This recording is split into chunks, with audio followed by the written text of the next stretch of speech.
दोस्तों, ज़िंदगी में हमें कई तरह के लोग मिलते हैं और अगर उनका हम एनालिसिस करने बैठें तो तीन प्रकार सामने आते हैं। सब लोगों के तीन भेद हमें समझ आते हैं। एक तो जो धक्के खाते हैं, दूसरा भेद है जो धक्के देते हैं और तीसरा भेद है जो धक्कों को अपनी लाइफ का प्रोग्रेसिव स्टेमिना बना लेते हैं। तो धक्के खाना और धक्के देना दोनों काम अच्छे नहीं हैं। ना तो धक्के खाना अच्छा है और ना धक्के देना अच्छा है। अब जो जीवन में हमें ना चाहते हुए भी धक्के मिलते रहते हैं, कभी हमें टाइम धक्के देता है, कभी हमें कोई हमारे बहुत चाहने वाले हमें धक्का लगा देते हैं, और कभी कभी और किसी तरह से बहुत तरह से धक्के मिलते हैं। जब हमारा सोचा हुआ जो हमने मन में विचार कर रखा था, कल्पना कर रखी थी, वैसा नहीं होता है और बिल्कुल उल्टा ही रिज़ल्ट, उल्टा ही समय हमारे सामने आता है, तब हमें लगता है बहुत ज़ोर का धक्का। तो कब कब होता है ऐसा? जब परिस्थितियां हमारा साथ नहीं देती, या जब हमारे किसी अपने को हमारे बारे में कोई गलतफहमी हो जाती है, या हमें किसी के व्यवहार से गलतफहमी हो जाती है और उससे आपस में रिलेशन गड़बड़ा जाते हैं। तीसरी बात, जब हमारी किसी से लड़ाई हो जाती है, बहस हो जाती है। और चौथा, जब कोई बिना वजह हमारा मजाक बनाता है, हम पे ताना कसता है और हम कुछ नहीं कर पाते, शर्मिंदा होकर रह जाते हैं। और सबसे बड़ी बात, मूड ख़राब हो जाता है। ये जो शौक लगते हैं ना इन बातों से, वो धक्के, तो वो धक्के जो है ना, ज़िंदगी के धक्के हमें सबको लगते रहते हैं। और कई बार तो पूरा पूरा दिन ही ऐसा निकल जाता है कि हमारे मुंह से निकलता है, भाई आज का तो पता नहीं दिन ही कैसा था, सारा दिन ऐसा ही हो गया है, सब गलत ही गलत बातें हो रही हैं, मूड खराब होता जा रहा है। लेकिन हम ऐसे में, जब ज़िंदगी हमारे सामने मुश्किलें, चुनौतियाँ, चैलेंजेस हमारे सामने लाती है, तो हमें क्या करना चाहिए? परिस्थितियाँ विपरीत हो जाएं, हमारे मन चाहे परिणाम अनचाहे परिणामों में बदलने लगे, उनके रिजल्ट्स, नतीजे हमारे मन के विपरीत आने लगें, तो क्या करना? उस बिगड़े हुए मूड को कैसे सही करना, कैसे सूझबूझ रखनी और उन परिस्थितियों को अपने अकॉर्डिंग, अपने फेवरेबल बना लेना। देखो, किसी एक विचारक ने कहा है, if life kicks you then let it kick you forward. मतलब समझ गए आप?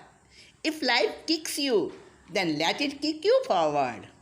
अगर ज़िंदगी आपको धक्का दे तो उस धक्के से अपनी गति को और बढ़ा लें, आगे बढ़ने की स्पीड और तगड़ी बना लो, तेज कर दो। कैसे? मैंने कहीं पढ़ा था दोस्तों, हमारे स्वाधीनता संग्राम के और हमारे बड़े अच्छे देशभक्ति के एक आदर्श रूप मदन मोहन मालवीय, बहुत जनप्रिय नेता रहे हैं वो। तो उनके जीवन की एक बड़ी इमोशनल और बड़ी प्रेरणास्पद घटना हमें पढ़ने को मिलती है। बनारस हिंदू विश्वविद्यालय के संस्थापक थे वो, सुना होगा आपने। यानी बनारस हिंदू यूनिवर्सिटी जो हमारी बहुत पुराने समय से, और जहाँ विदेशों के आज भी पढ़ने वाले लोग आते हैं विदेशों से वहाँ, और आज भी वहाँ सब तरह के कोर्सेज पढ़ाए जाते हैं और बहुत नाम है आज भी काशी विश्वविद्यालय, बनारस विश्वविद्यालय का। तो उस समय तो वो शुरुआत में ही था, बिल्कुल शैशव के समय में, यानी उसकी संस्थापना ही हो रही थी, योजनाएं अभी कागज़ों में थी। तो मदन मोहन मालवीय जी उसके संस्थापक थे और वो उसके निर्माण में जुटे हुए थे। बहुत दिक्कतों का सामना उन्हें करना पड़ रहा था, क्योंकि सबसे बड़ी समस्या तो फाइनेंशियल प्रॉब्लम बहुत बड़ी थी कि एक भवन बनाना है, लंबा चौड़ा, बहुत विशाल, और उसमें सब तरह के कोर्सेज पढ़ाए जाएंगे, हर तरह की फैसिलिटी चाहिए उस भवन के अंदर, और देश विदेश के विद्यार्थी वहाँ से ज्ञानार्जन कर सकेंगे। तो एड़ी चोटी का जोर लगा रहे थे वो, उसका धन जुटाने के लिए बहुत कोशिश में लगे थे। जहाँ से उनको पता चलता वहीं पहुँच जाते। बहुत लोगों से मदद मांगी, कुछ ने दी भी और कुछ मना भी कर दिए, लेकिन मदन मोहन मालवीय निराश नहीं हुए। मैं आपको बता रही हूँ कि ज़िंदगी जब हमारे सामने एक चैलेंज रखती है, एक ऐसी चुनौती हमारे सामने आती है, तो उस वक्त मूड को ऑफ करने की बजाय कैसे उससे निपटें। टफ़ टाइम सबके साथ आते हैं जीवन में, सबके पास आते हैं जीवन में, और जो उन टफ़ टाइम को ठीक ढंग से टैकल कर लेता है वो ही इंसान आगे बढ़ जाता है। बहुत मोटिवेशनल स्टोरी मैं आपको बता रही हूँ ये मदन मोहन मालवीय जी के जीवन की। तो ऐसी घटना घटी कि वो परेशान होते थे उन दिनों में, कोई ठोस नहीं उनको मिलता था रास्ता। तो उन्होंने क्या सोचा, इकट्ठी बड़ी सी रकम कहाँ से मिल सकती है। तो कहाँ पहुँच गए, हैदराबाद निज़ाम के पास पहुँच गए, और हैदराबाद के निज़ाम के पास जाके उन्होंने उनसे मुलाकात का समय लिया।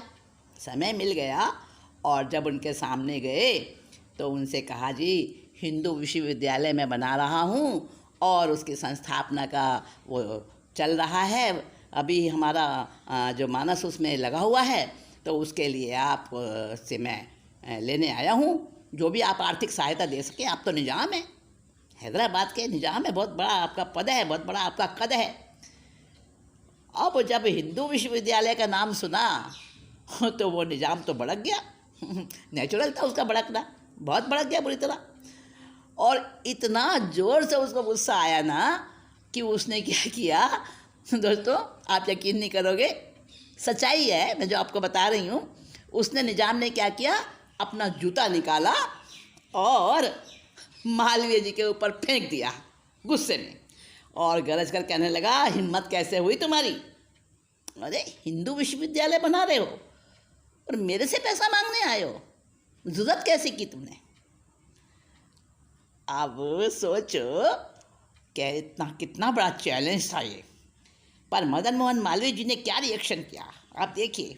एक्शन तो हो गया, जूता उनके ऊपर पड़ा, किसका, निज़ाम का, और उदास नहीं हुए, खिन्न नहीं हुए, मूड नहीं बिगाड़ा, वापस नहीं लौटे।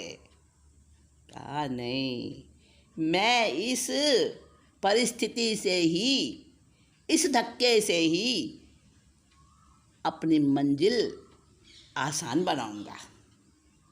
क्या किया उन्होंने, सोच सकते हो आप, नहीं सोच पाओगे, वहाँ तक पहुँच ही नहीं पाएगी आपकी सोच।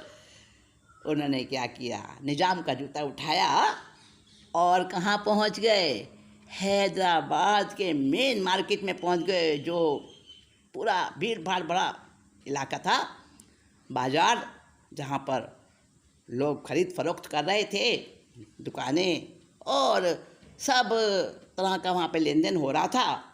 सैकड़ों हज़ारों लोग थे, वहाँ पहुँच गए वो और कहने लगे, देखो भाई बोली लगती है, आओ जिसको बोली लगानी है, आपकी इज्जत बढ़ेगी। और उन्होंने इस तरह से बोलना शुरू किया और उनकी वो कड़कदार आवाज़, रौबदार आवाज़ सुनकर लोग इकट्ठे हो गए। मदन मोहन मालवीय जी को कौन नहीं पहचानता, उनकी तो पोशाक ही अलग थी और वो तो बड़े लोकप्रिय नेता थे उस समय में। इकट्ठा हो गया हजूम लोगों का और उन्होंने कहा, देखो भाई ये निज़ाम का जूता है, हैदराबाद के निज़ाम, उनका जूता है, कौन लेना चाहते हैं, लगाइए बोली। जो सबसे हाईएस्ट बोली लगाएगा वो वही खुशकिस्मत होगा ये निज़ाम का जूता पहनने का। निजाम का जूता पैर में पहनना कोई ऐसी वैसी बात नहीं है, हल्की फुल्की बात नहीं है। जिसको निजाम का जूता पहनने का गौरव हासिल करना हो, लगाओ बोली। अब ग्राहकों का हजूम शुरू हो गया। जूता निजाम का था। ऊंची ऊंची बोलियां लगने लगी, बोलियां बढ़ती जा रही थी और अभी तक जूता किसी को नहीं मिला था। अब हवा के ऊपर सवार होके खबर पहुंच गई निजाम के दरबार में, अरे हुजूर आपके जूते की बोली लग रही है। निजाम तो हड़बड़ा गया एकदम और उसे याद आया, हाँ सब मेरे पास आए थे मदन मोहन मालवीय जी और मैंने वो जूता उनके ऊपर फेंक के मारा था गुस्से में। मैं तो भूल गया उस बात को और मैं तो आके दरबार बैठ गया। लेकिन मेरा जूता नीलामी हो रही है मेरे जूते की। तभी एक मुंह लगा सरदार कहता है, सभासद कहता है, हुजूर आपका जूता किसी और के पैर में जाएगा, कोई और पहनेगा, ये तो बात अच्छी नहीं है। अब निज़ाम को एकदम महसूस हुआ, अरे मेरी तौहीन, बहुत बड़ी तौहीन है ये तो। उसने एक मुलाजिम को तुरंत भेजा और कहा कि सबसे ऊंची बोली, चाहे कितनी भी हो, कितना भी करोड़ों की बोली हो, सबसे ऊंची बोली तुम लगाओ और मेरा जूता मुझे ला के वापस दो। वही हुआ जो कि मदन मोहन मालवीय जी ने सोचा था। और मुलाजिम पहुंचा फौरन उस जहाँ वो नीलामी हो रही थी जूते की, वहाँ पहुंचा झटपट जाकर और उसने बात को वहीं अपने कंट्रोल में किया, संभाला बात को और कहने लगा, भाई देखो कितनी बोली लगी है, कितनी बोली लगी। जब तक बोली पहुंच चुकी थी लाखों तक।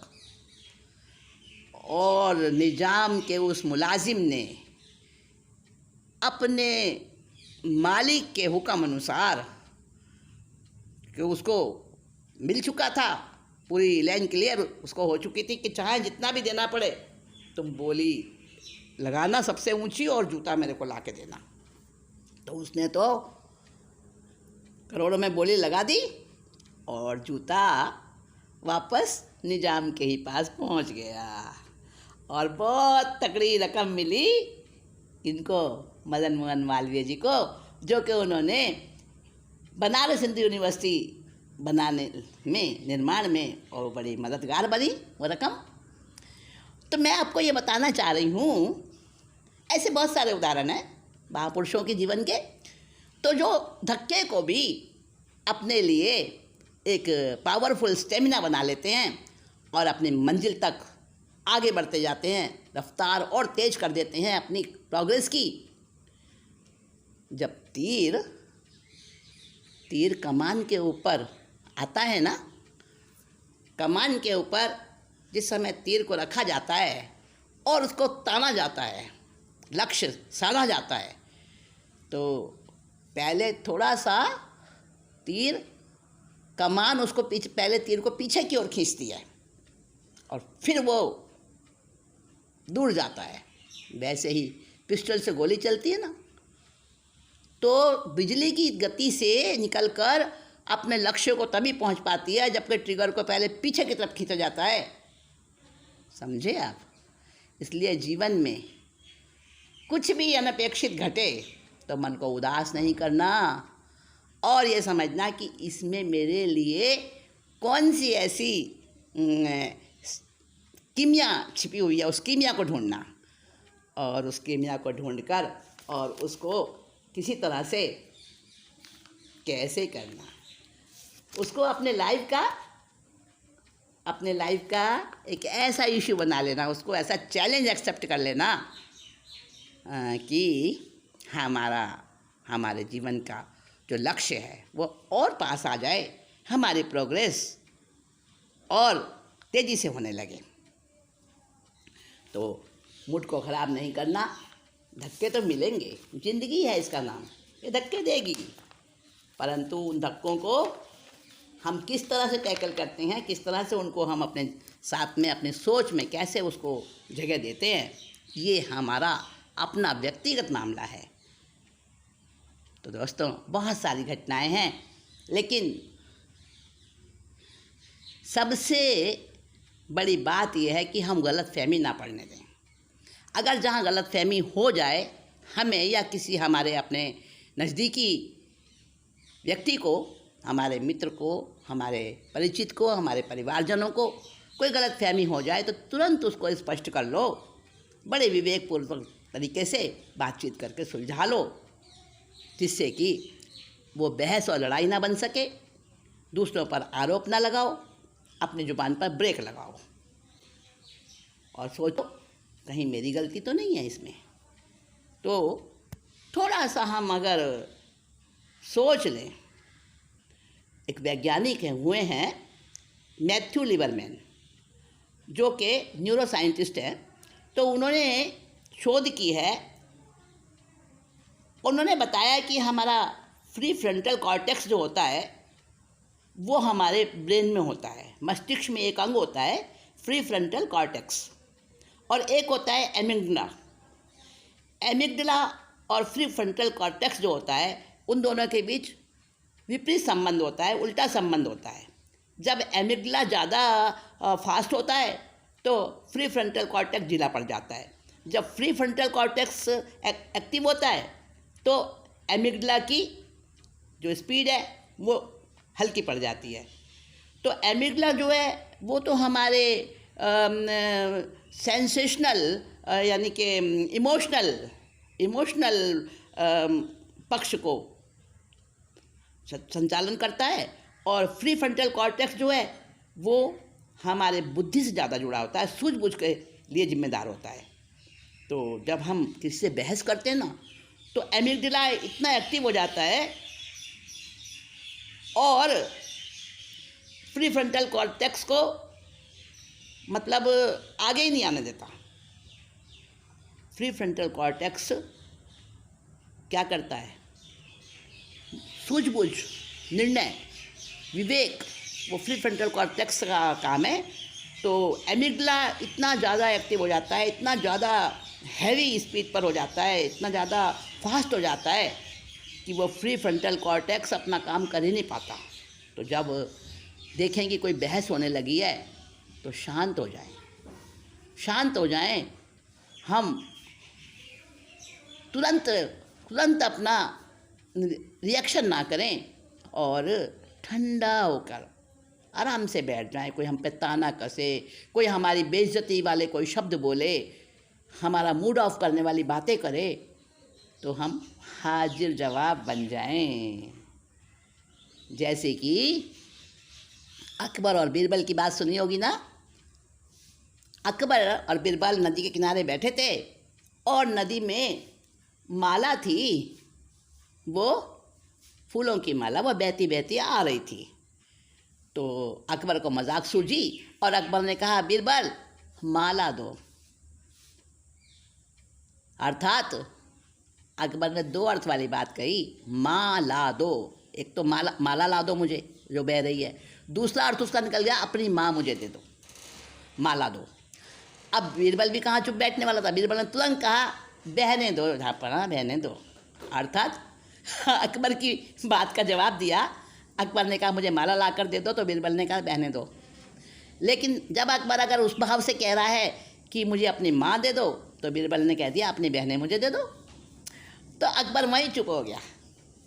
यानी विरोध को विनोद में बदल दो, ठीक है, विरोध को विनोद में बदल दो, मूड खराब होगा ही नहीं। तो हमेशा ज़िंदगी में ध्यान रखो कि जो हमें धक्के लगते रहते हैं, उन धक्कों को हमें क्या बना देना है, अपना प्रोग्रेसिव स्टेमिना बना देना है। और अगर हम ऐसा करेंगे तो ज़िंदगी हमारे लिए क्या बन जाएगी, उत्सव बन जाएगी, बोझ नहीं रहेगी। दोस्तों ऐसा ही करेंगे ना, जब भी कोई ऐसा मौका पड़ेगा उस टाइम अपने आप पर पूरा कंट्रोल रखना और फिर देखना वो धक्का, वो शॉक, वो आपके लिए कितना फेवरेबल साबित होगा। तो दोस्तों आज इतनी ही बात करके आपसे विदा लूँगा।